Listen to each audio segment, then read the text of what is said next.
group this is. These are the best.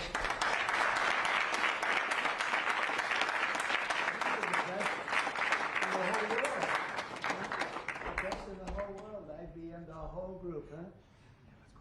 What a wonderful culture and what a wonderful group of people. Thank you very much for coming. It's really nice. Thank you. Come on, I'll slide over here someplace.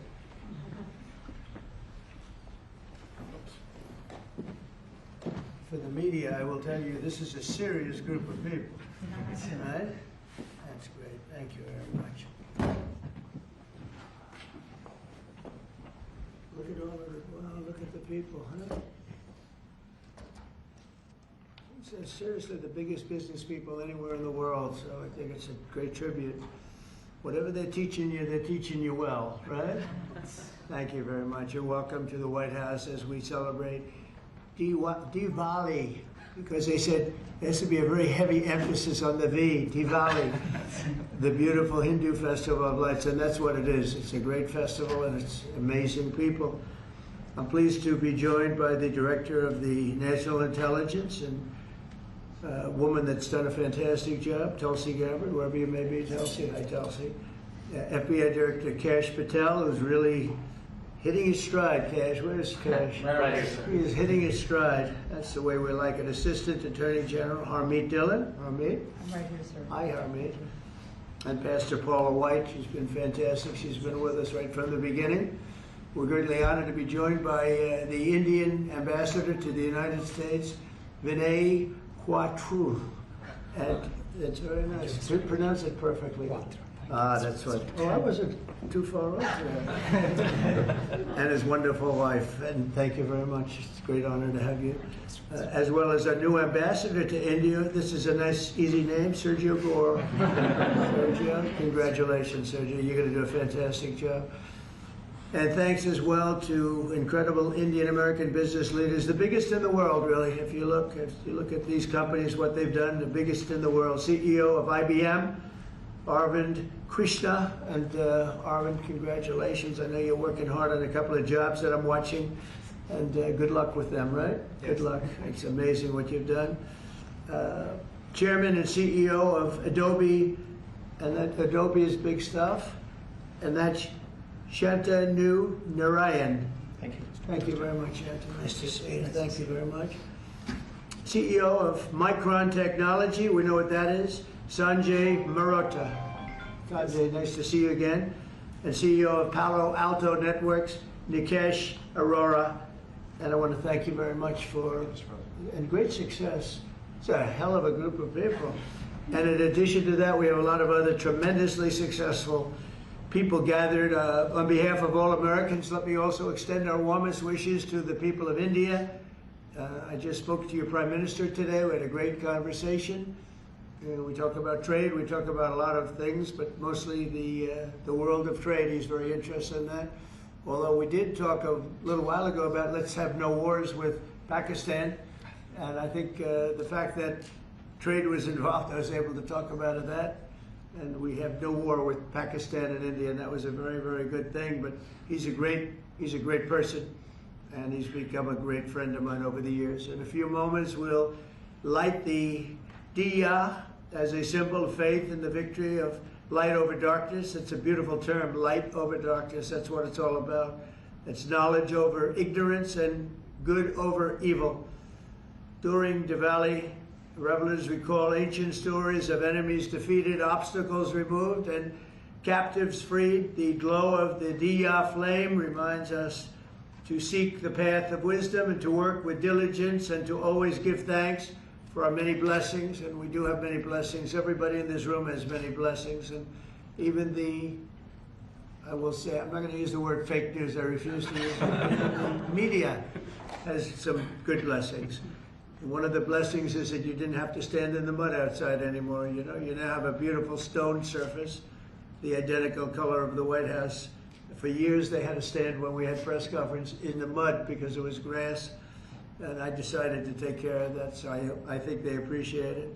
As we look back in the past year and really look up to the next number of years and hopefully decades and centuries, we've got much to be thankful for, and Think of it, a year ago we were a dead country. This country was a dead country, and now we're the hottest country anywhere in the world. These guys can testify to that, because I know this. I watch their stock prices, and they're like rocket ships, right? Do they ever stop? Let's keep it that way, right? Let's not talk about it, right? Let's just keep it that way. It's amazing. We have more than $17 trillion. They're part of the reason.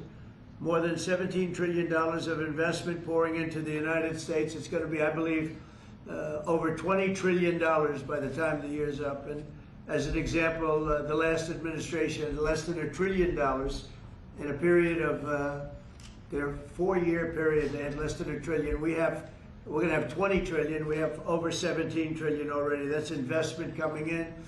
And I think it's largely for 2 reasons. We had a good election on November 5th, but maybe more importantly, of course, it wouldn't happen if that election result didn't happen. I think much more importantly, we have tariffs that you build in the United States, you don't have a tariff to pay. You build outside and you have to pay a tariff. And we're taking in money at a level that no other country has ever seen. There's never been a country, I don't think, fellas, you agree with that? There's never been a country with an investment in less than a year, actually to be exact, less than 9 months, of $17 trillion, right? And I know you're all participating, aren't you, huh? So that's really good stuff. The economy is roaring, the incomes are rising, and small business confidence is at the highest level in over a decade. So the confidence levels, which means something, they think over the last 10 years, I don't think they go beyond that. We have the highest level of confidence in our economy. Gasoline prices are way down. Grocery prices are way down. Energy prices are way down. Mortgage rates are down. We have a real stiff at the Federal Reserve. I can't help that. But he's going to be leaving soon. And inflation has been defeated. But even though his rates are too high, the economy has been amazing. Our border is secure, totally secure. We had nobody in the last 4 months coming through illegally, which is actually hard to believe because, they give me those numbers, but essentially it would be just about nobody. They actually say 0. That's actually hard to believe. You have 0 when you had millions pouring across a year and a half ago, 2 years ago, but we have it down to practically nobody. And they are coming in, but they're coming in legally. And we're forging peace all over the world. We're putting America first. We're getting everybody to sort of get along. And I just got a call from the Middle East. We're doing very well there. We have many, many countries, as you know, signed on to peace in the Middle East, and nobody thought they'd ever see that happening. The Hamas situation, where they're pretty violent people, I would say. That we could put that out in 2 minutes. We're giving them a chance. They agreed that they'd be very good, very straight. They wouldn't be killing people, and they have killed people. That wasn't the deal we made. But if they don't honor the deal, they'll be taken care of very quickly. But I'd rather not have to do that. But we have total peace in the Middle East. We have levels of friendship with everybody, and every countries that hated each other now love each other. Nobody ever saw anything like it. I think you guys are pretty surprised over here, right? You're surprised, but a lot of people are surprised. Are you guys surprised? Peace in the Middle East. You've been hearing about it for as long as you've been alive, and it's been a lot longer than that. You're still pretty young, but we have peace in the Middle East, and so. As we light the Diya, we look forward to a new year and a greater peace and a greater everything for all of us. And we want tremendous success, tremendous health. We're doing a lot of things in the world of health. And the autism situation is just crazy when you think of it. And you go back 20 years, it was 1 in 20,000, and now it's 1 in 12. Is that hard to believe? When I hear that number, it's not even believable. And we think we're onto it. Bobby is doing a great job, and Dr. Oz, all of them, they're really working hard. Nobody's ever seen anything like that. And it's been a very important factor for me. I just say you got to focus on that. We think we have a lot of the answers. We've announced a lot of the answers, actually. But we're looking at many things. We've made tremendous progress. And maybe the thing we've done the best on is prices for our drugs.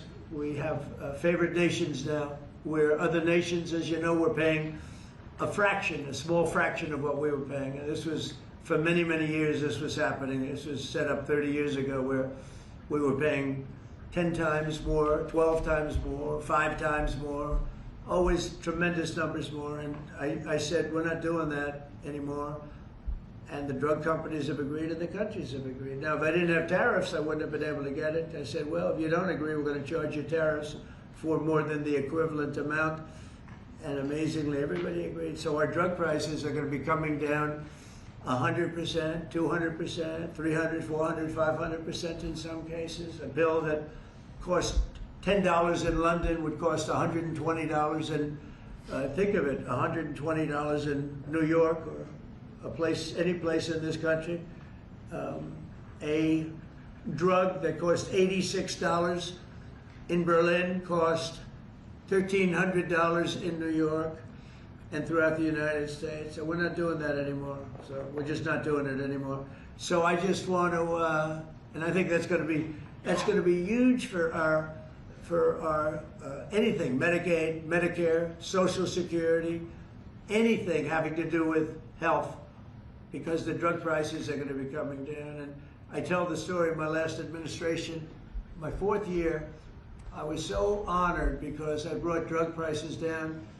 The first time in 28 years, prices were brought down by a certain amount. I'll tell you what the amount was in a second, but by a certain amount. And so at the beginning of the year to the end of the year, I actually brought them down. First time in 28 years that happened.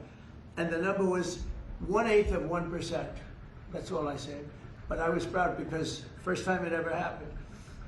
And now I'm bringing prices down 600%, 700%, 900%, 200%. So I can't believe I actually had a news conference to celebrate 1/8 and 1/4 of 1%. But that was, you learned, right? So we're doing, and you guys know more about favored nations than anybody. So we're going favored nations, we're demanding it, and we've got it. And as you know, we had Pfizer, we had the big companies, they were all agreed or close to agreeing, but the countries have agreed to. Actually, the countries would be generally more difficult.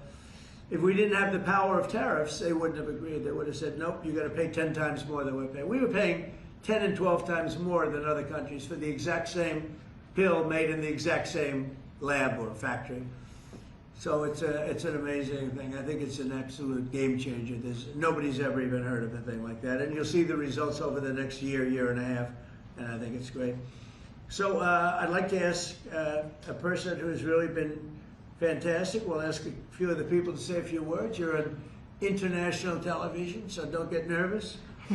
Cash, would you say a few words, please? You've done a fantastic job. Well, thank you, Mr. President. It's an honor to be a first-generation Indian American whose parents lawfully immigrated to this country, and under your leadership, so many more millions of Americans are living that dream. And to celebrate it here in the Oval Office on Diwali, which you said, rightfully so, is a triumph of good over evil. It's just an incredible honor. It's incredibly humbling. Indian Americans around the world and Indians around the world are thrilled that you are such a profound leader in sharing this diversity with the world, and we can't thank you enough, and happy Diwali. Great. Well, thank you. Congratulations on everything. And how about a great company, IBM? He's taken this company from, it was a little troubled, as I remember, a few years ago, like 10 years ago, to being one of the hottest companies anywhere in the world. Arvind, could you say a few words? Thank you, Mr. President. In the spirit of Diwali, we should also acknowledge all that the President and the administration is doing to really boost technology, innovation, and that leading to economic growth. I want to point out, people forget often how much public and private partnerships in the United States have mattered to boost technology. You look at semiconductors, you look at space, you look at the internet, mobile, and hopefully quantum down the road. So, Mr. President, I'd like to thank you for all that you're doing to boost our technology leadership. Well, you have done amazingly, and I just think it's incredible. I know exactly what you've been through, because it was a troubled company until you came along, and you made it very untroubled. You made it a rocket ship, so I congratulate you. Thank you, Arvind, very much. We have a very, very great company, Adobe, and Shanta, could you say maybe a few words, please? Sure. Thank you, Mr. President. And first, it's such an honor, to be here in the Oval Office and to celebrate Diwali, which for all of us growing up, as you pointed out, was, the victory over triumph over evil, light over darkness. I think what you're doing, Mr. President, to have peace and prosperity and investment in this country is just amazing. And as a company, I think hopefully everybody here is using Photoshop in order to take all these pictures, but I would really like to thank you for your leadership, and we will continue to invest in the US to make sure that we continue to drive innovation. And your investment's been very large. So how much have you invested, and do you plan to invest in the US?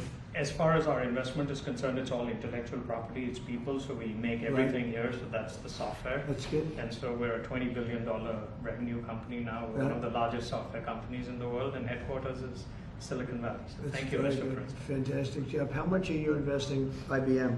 $150 billion over the next 5 years. 150 billion, that's good. Micron's doing pretty good. How's Micron doing? Okay, pretty good. Mr. President, really a great honor to be here today celebrating Diwali with these excellent peers of ours from the tech industry. And Diwali stands for light, hope, renewal. And the United States is a light to the rest of the world. And particularly on the renewal piece, I just want to really applaud you and your team in terms of bringing Renaissance's semiconductor manufacturing here to the US. So Micron is investing $200 billion, $200 billion in leading edge memory manufacturing. And in the course of next few years, we'll have 40% of our manufacturing here in the US. And this will add, over the course of years, 90,000 jobs and $1.5 trillion impact to the economy. So we are very thankful to the support that we get from your team and Mr. President, from you, in terms of bringing memory here to the US. And memory is key with AI today, right? Yeah. You always talk about memory. I have a good memory, but those machines have a better memory, right? No matter what you do. Absolutely. That's fantastic, really fantastic. Nikesh, Palo Alto is a hot one, and tell me about that. Go ahead, please. Mr. President, thank you for having me here, and it's a pleasure and honor Great to be able honor. to celebrate Diwali with you. As my colleagues have said, this is a triumph of good over evil and prosperity, and what you've done in the last 9 months in terms of making the United States one of the most business-friendly administrations and allowing us all an opportunity to invest, not just in technology, but in our people. It's just amazing. We are now the largest cybersecurity company in the world, and we just recently, that's good. recently spent $25 billion in sourcing technology. So all cyber security is made in the United States, because we believe that the next bastion in the world is going to be a cyber war, and we just want to make sure we are prepared as a country, and we make sure all of our companies and our critical infrastructure. Fantastic job. It's amazing what you've done. And all of these people, to me, they mean two things: big investment, but the big investment I like because of jobs. It's a tremendous number of jobs that they've produced. Would you say a couple of things about your great company, please? Thank you, Mr. President. I'm with Stone Point Capital, private equity, which I'm sure you know, and we just raised a new $11.5 billion fund, and we obviously invest very heavily in financial services technology, and so it's actually an honor to be here in the Oval Office with you, and as a fellow Wingfoot member too, I've always it's always a pleasure to be with you, and I got to tell you, you're the best president that I've ever seen, and we're so proud of you. Thank you very much. I'm glad I asked him to say that. Would you like to say something about the great job you're doing? Right here? Anybody back here? These are all incredible people that everybody looks, in the business world, everybody looks up to. Please, go ahead. Would you like to say something? Thank you for your Go ahead, leadership. Thank you for your leadership. I love that. I love this. I did ask him. I'm running a tech business for Thank you. 21 years. We build products on AI and machine learning. Thank you, Mr. President. And it's going great, right? Yes. Good. How about over here? We have some very unshy people. Harmeet, how about saying a few words? Well, thank you, Mr. President. It's a tremendous honor to have supported you 3 times and been part of your administration. And on this day of Diwali, I say on behalf of the United States Department of Justice that the message of the triumph of good over evil and knowledge over ignorance and justice over injustice is something that your administration is personifying, and it's a tremendous honor to be part of it, and thank you very much for including us here today. Good, and you're at the DOJ and doing a fantastic job. I Thank you, hear sir. That's great. She's doing a good job, Cash, right? She's doing And outstanding. Tulsi, we know, is doing a good job. What do you think, Tulsi? Yes, sir. Thank you very much. You are doing today what you have done throughout your time in service, is bringing people together from all across the country and all different backgrounds. And this day is, of course, very special to so many of us, because while it is the celebration of hope and light and renewal, we can never forget that the source of that hope, light, and renewal comes from God's love for every single one of us. And so today we celebrate God, His love, and the blessings that He has shared with all of us. Oh, fantastic. Thank you all very much. Anybody like to say anything? Would you like to say something, please? Mr. President, let me start first of all by expressing a deep sense of gratitude for opening up White House, Oval Office, your home, to mark Diwali. It's a festival of lights which is celebrated by over 1/5 of humanity. And as Cash said, you are showcasing the strength of diversity through this celebration. So it's truly a great honor, and thank you very much for that. May I also, on behalf of my Prime Minister and my own behalf, wish you and your loved one a very, very happy Diwali greetings, particularly to over 5 million strong Indian diaspora in the US. Right. And may I close by making a wish, which is normally we do for Diwali.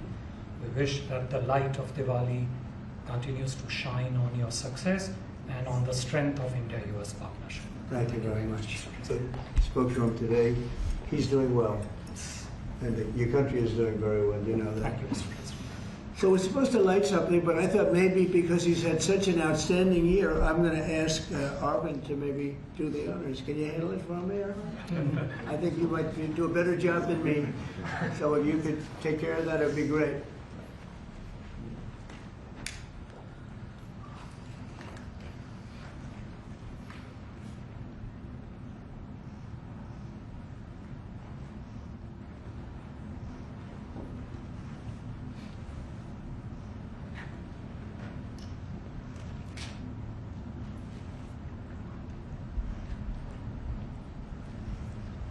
He's done a good job. I didn't know you were supposed to do that. I'm glad I asked him.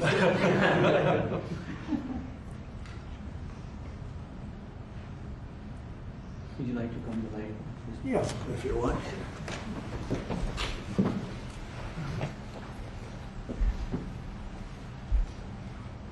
Okay.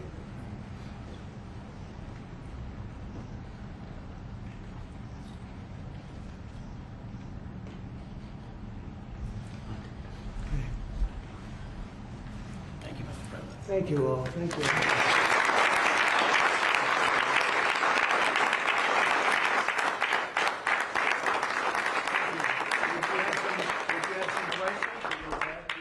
Mr. President, the meeting with Vladimir Putin is canceled or put on hold. Do you know what happened there, and does that affect your decision whether or not to send tomahawks? to Ukraine? No, I don't want to have a wasted meeting. I don't want to have a waste of time, so I'll see what happens. But we did all of these great deals, great peace deals. They're all peace deals. They're agreements, solid agreements, every one of them. But this one, and I said, go to the line of battle, the battlefield lines, and you pull back and you go home, and everybody take some time off, because you got two countries that are killing each other. You got two countries that are losing 5,000 to 7,000 soldiers a week.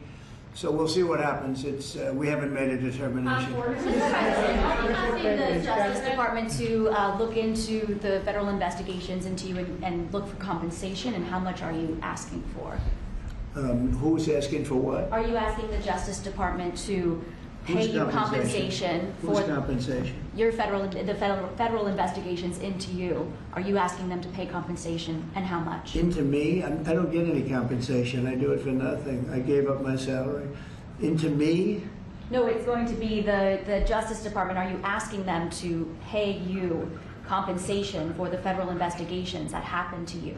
And how much are you asking for? Well, I guess they probably owe me a lot of money for that. Probably, yeah, that's true. That's very interesting. No, I get no salary. I gave up my salary. It's a good salary. Not as much as these guys make, but that's okay. It's a lot of money. And I don't, as you know, I didn't take it in the first 4 years. I'm not taking it in these 4 years either. But as far as all of the litigation and everything that's been involved, yeah, they probably owe me a lot of money.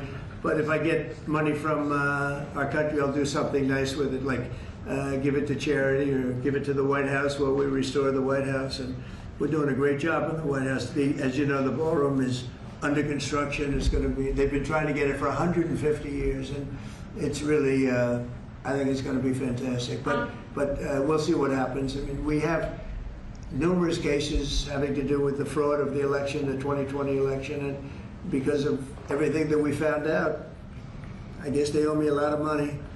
But I'm not looking for money. I'm looking for really, I think it's got to be handled in a proper way. If it's not handled in a proper way, we don't want it to happen again. We can never let what happened in the 2020 election happen again. We just can't let that happen. And so the way we go, I know Cash is working on it, everybody's working on it, and certainly Tulsi's working on it. We can't let that happen again to our country. Look at what's happened where you have millions of people being allowed to come into our country, all because of a crooked election, where they come from prisons, they come from jails, they come from mental institutions and insane asylums, they're drug dealers. The people that they've allowed to come into our country, we cleaned them out in Washington, D.C. We have a very safe capital right now. We have a capital that's as safe as it can be. But I don't know. I mean, you'd have to ask the lawyers about that. Mr. President, a comment and a question, please, for you. First of all, you have just 1 billion plus hearts around the globe, including in India, by celebrating the Diwali in the White House right here. And my other comment is, Mr. President, I like his question already. In February, you and the White House staff gave a warm welcome to the Prime Minister of India, Mr. Narendra Modi. And after that, I decided to make a short trip to India for you, how popular you are in India. And I went there in a holiest also festival there. Millions of people were there. And also Prime Minister Narendra Modi was addressing a media event, 5,000 people. I was one of them there listening to him.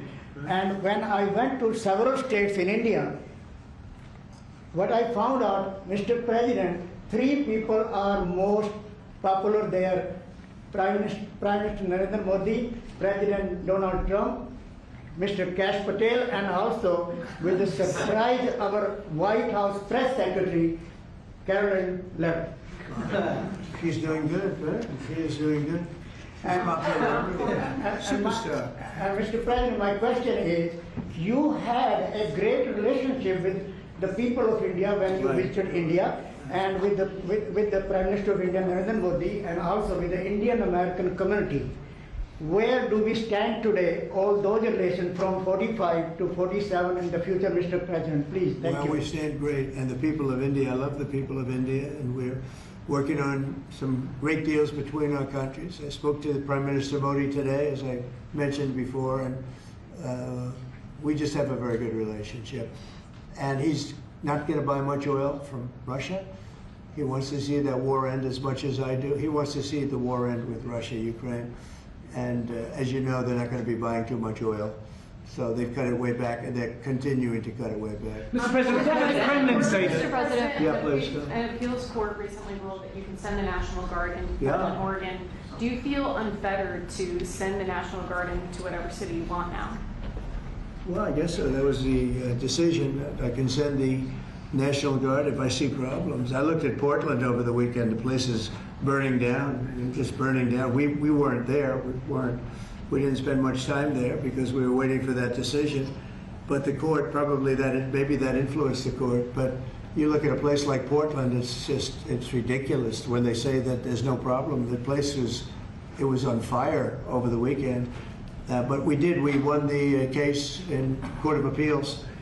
I think it was the Ninth Circuit, so that's pretty good. And a very strong opinion that we have the right to use the National Guard. You would think that would be common sense. We have the right to use the National Guard to put out trouble. Well, that's how I got elected.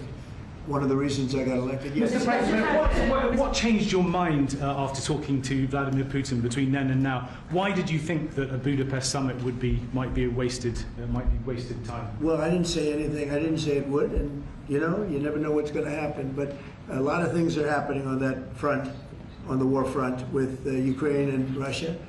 And we'll be notifying you over the next 2 days as to what we're doing. Did you hear something? A lot of things are happening. Did you hear something from the President? I think President? we're going to get it solved. Yeah, please. Mr. President, on Ukraine, do you still see a chance for a ceasefire? And what is Putin asking for? Do you still see a chance for a ceasefire? And what is Putin asking for? I do. It's a vicious look. It's a vicious war. It doesn't really affect us. We sell equipment to them. We sell equipment to NATO.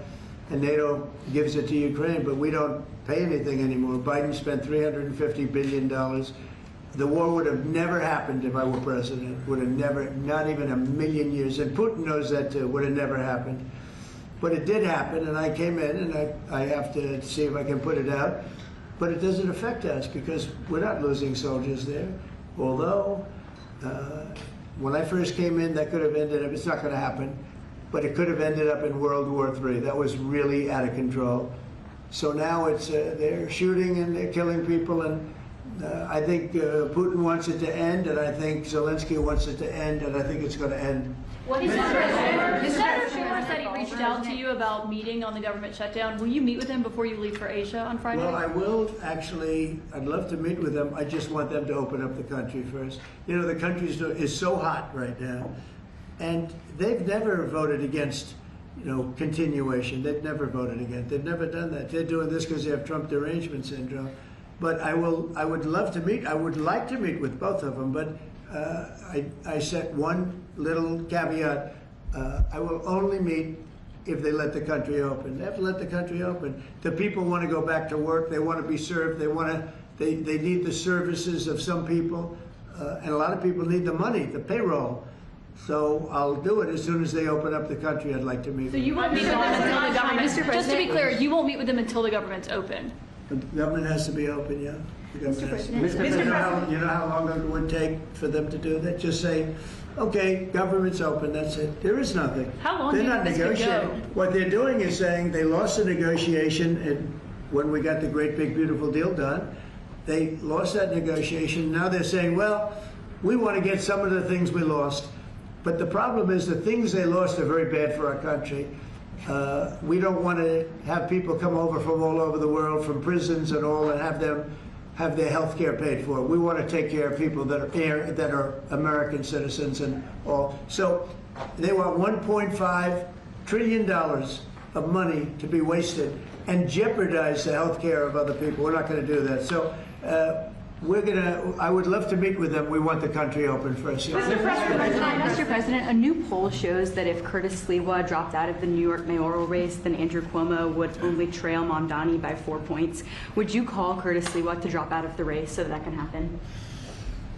Well, I looked at the polls, and looks like we're going to have a communist as the mayor of New York. It'll be very interesting. But here's the good news. He's got to go through the White House.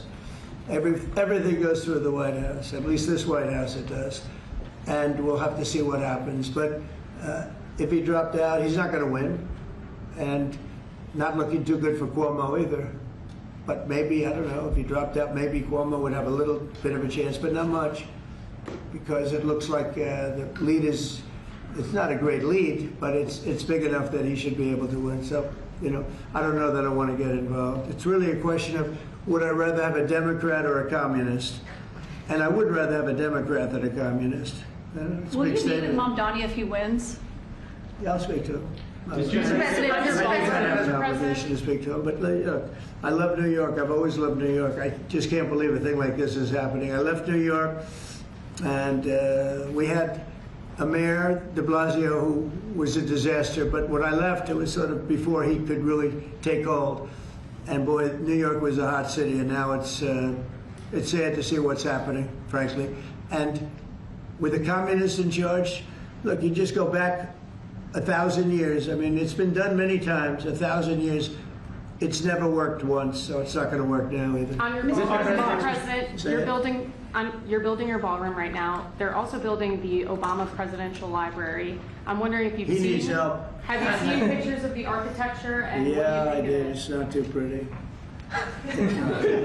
No, but it's closed. It's stopped. They ran out of money. I mean, he's building a library / museum. You know, you call it some museum, and usually they call it library and museum. That's the official name. And they're stuck. And he wanted only women and DEI to build it. Well, that's what they got. And the construction workers are standing out there and saying, we want to be able to build it. You know, I built a great building in Chicago, as you know, a big, beautiful building, one of the tallest buildings in the country. And we got it built very quickly, very well. And we used the construction workers of Chicago. They're great workers. They're great construction people. And I suggested he get them involved, but they're hundreds of millions of dollars over budget, and I think it stopped. I'm reading these terrible stories, but that's the way our country was run under President Obama too. Nobody knew it. Mr. President. Thank you, Mr. President. Russia remains China's top crude oil supplier in September. Are you considering tariffs on China? Well, I mean, you read the same papers as I do, but I don't have to read the papers because I'm the one. Right now, as of November 1st, China will have about 155% tariff put on it. And I don't think it's sustainable for them, so I want to be nice to China. But China's been very rough with us over the years because we had presidents that weren't smart from a business standpoint. Some were good politicians, some weren't even good politicians, but they allowed China to take advantage of us and every other country to take advantage of us. If you see, I made a deal with the European Union. I made a deal with Japan, with South Korea. Made a lot of these deals that are great deals, and I was able to do it. It's really national security. I was able to do it because of tariffs.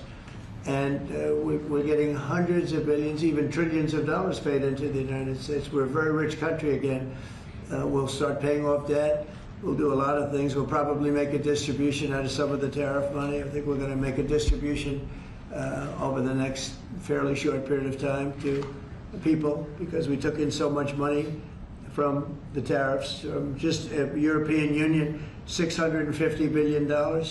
Japan, $550 billion. South Korea, $350 billion. That's even a lot of money for you guys, right? That's not bad, right? But no, we're taking in a lot of money, and it keeps people like this here because that's why they're coming in. I mean, you wouldn't be, I mean, I'm not going to speak for you, but generally they won't be coming in if it weren't for tariffs. They come in here and they don't have to pay any tariff. If they do it outside, they pay a lot of money, a lot of tariffs. The money comes to us. And in order not to pay the tariff, they come and they build here. That's why we have more plants under construction than we've ever had in the history of our country. And you wouldn't think it's complicated, but you would have thought somebody would have done this a long time ago, sitting in this beautiful seat behind what's called the Resolute desk. You know that, right? This is a very famous. This is even more famous than any of your desks. But your desks are very good. I'll follow up on her question to you, because the New York Times is reporting that your legal team is seeking $230 million from your own Justice Department now in response to the investigations into you. It could be. Is that something you want your legal team to do? I don't know what the numbers are. I don't even talk to them about it. All I know is that they would owe me a lot of money, but I'm not looking for money. I'd give it to charity or something. I would give it to charity, any money. But look, what they did, they rigged the election. And as you know, we had, in one case, 60 Minutes had to pay us a lot of money. George Slobodanopoulos had to pay us a lot of money, and they already paid. You know, they paid me a lot of money because what they did was wrong. And, you know, when somebody does what's wrong. Now, with the country, it's interesting because I'm the one that makes the decision, right? And, you know, that decision would have to go across my desk. And it's awfully strange to make a decision where I'm paying myself. In other words, did you ever have one of those cases where you have to decide how much you're paying yourself in damages? But I was damaged very greatly, and any money that I would get, I would give to charity. Thank you, Mr. President. Yeah, please, go ahead. Is the Democrat Party now more Zohran Mamdani's party than it is even Leader Schumer's or Leader Probably Jeffries? is, yeah. Look, it's I mean, maybe he'll run for president in 4 years. You have a communist president. That would be interesting, right? I don't see it happening. You know, I've always said you will never see, and I always talked about socialism. And you will never see a socialist so-and-so. And I was right. I'd say it in speeches, we will not have socialism in our country. And I was right. Communism, yes, but socialism. In other words, they skipped socialism and they went down to communism. No, he's a communist, and he's going to be maybe the mayor of New York. I don't know, maybe, you know, polls are wrong, but these polls seem to be pretty consistent. But he would be, I would say he would be the leader of the party. It's not Schumer. Schumer's shot. He's shot. This poor guy, I feel sorry for him. I've known him for a long time, but he's I think he's mentally gone. He's been beat up by young, radical lunatics. And I think Chuck Schumer is, he's gonzo. I really do. I think he's probably not going to run. It shows that he's losing in every poll. Now, this is hard. You know, he wants to meet with me. It's sort of hard to meet with a guy after I make a statement like that, but I'm just giving the facts. I think Chuck is probably finished. I know some people, Democrats, that would be good. Some good politicians and some, you know, reasonable people. But I understand that they would not have a chance of, you know, getting even the concept of holding the torch. They're not going to get it. But they have some people that I really believe they're low IQ people. They're stupid people. And they seem to be leading the party. So we'll see what happens. Look, the Republicans are strong. We have great leadership. We're very strong in every way. And we're going to keep it that way. But we are really a strong party. You know, our party's grown magnificently. We've gotten away. Look at all the union votes I got. Nobody thought that was ever possible. Look at the election where I won popular. I won everything. I won all 7 swing states. If you win 3 or 4 swing states, you're doing great. I won all 7 by a lot.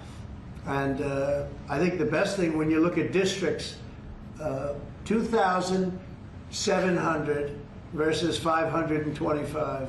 That's big. That's why the map shows all red. So we won in a tremendous landslide, and that's because people like our policy. I guess they like me, but they like my policies. Strong borders, good education, low taxes. You know, in the great big beautiful bill, we got the biggest tax cut in history.